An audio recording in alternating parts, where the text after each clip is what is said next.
0 XP.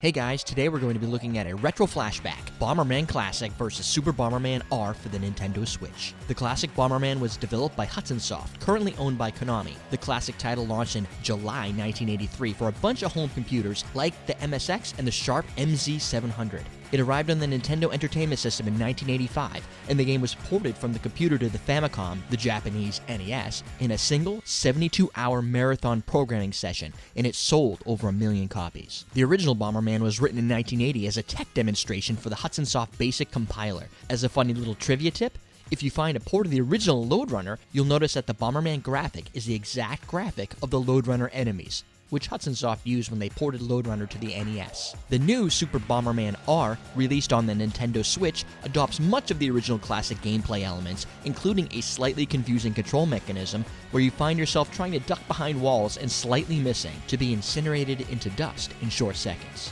Like the original, there are 50 stages. Unlike the original, today we call it Story Mode, where you climb through each stage one by one. Back in the day, we just called it the game. The Bomberman title stays true to the maze-busting action, keeping the same concepts in mind: power-ups, abilities, overall gameplay style. Multiplayer may not have been key to the first editions of the title, but later titles became well known for their multiplayer style. Local multiplayer mode is one of the key similarities between early Bomberman titles and Super Bomberman R. In the 1980s and 90s, console gaming experiences were all about having friends in a circle around your glowing TV playing together. Super Bomberman R allows for 4-player locally, which is pretty fantastic if you buy another $80 Joy-Con, and 8 players over the internet, giving you the best of the old world and the new.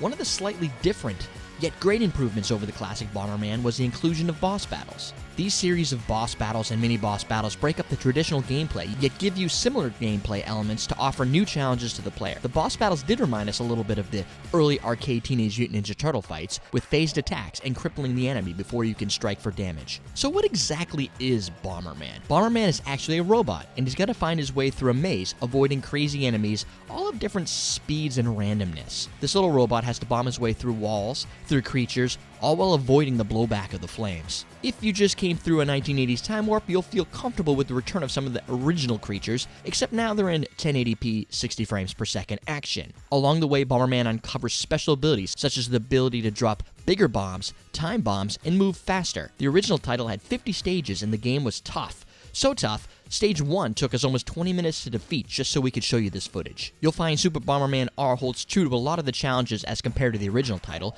with a bit more variation to the objectives from stage to stage. Yet, at the end of the day, you still want to toss your controller around when you lose over and over again. For those born in a world of flash disks and 36GB storage spaces the size of your thumb, the classic Bomberman suffered from no great methods of saving the game. Instead, it spits out a random pile of letters that you must type slowly back into the controller to restore the stages you last left off on. Super Bomberman R does not suffer from the same saved game perspective. It offers the ability to save your game under multiple Nintendo Switch profiles, so everybody can have their own save progress. The one gripe many gamers are having right now involves locally saved games. There's no way to extract those saved games from your console, so if you're on a later stage in the game and you accidentally drop your Nintendo Switch into the toilet and it needs to be replaced, you have no mechanism to transport your save game files. There are nearly 41 Bomberman games in the series, starting with the original home computer up through the console generations. Super Bomberman R is definitely a high-definition improvement over the original game and continues to keep the original gameplay mechanics alive while not offering a nearly impossible experience as compared to the original title. Allowing 4 players to play locally keeps it fresh while maintaining some of that original close multiplayer appeal that we used to love playing games like Super Off-Road with the Nintendo Satellite Adapter.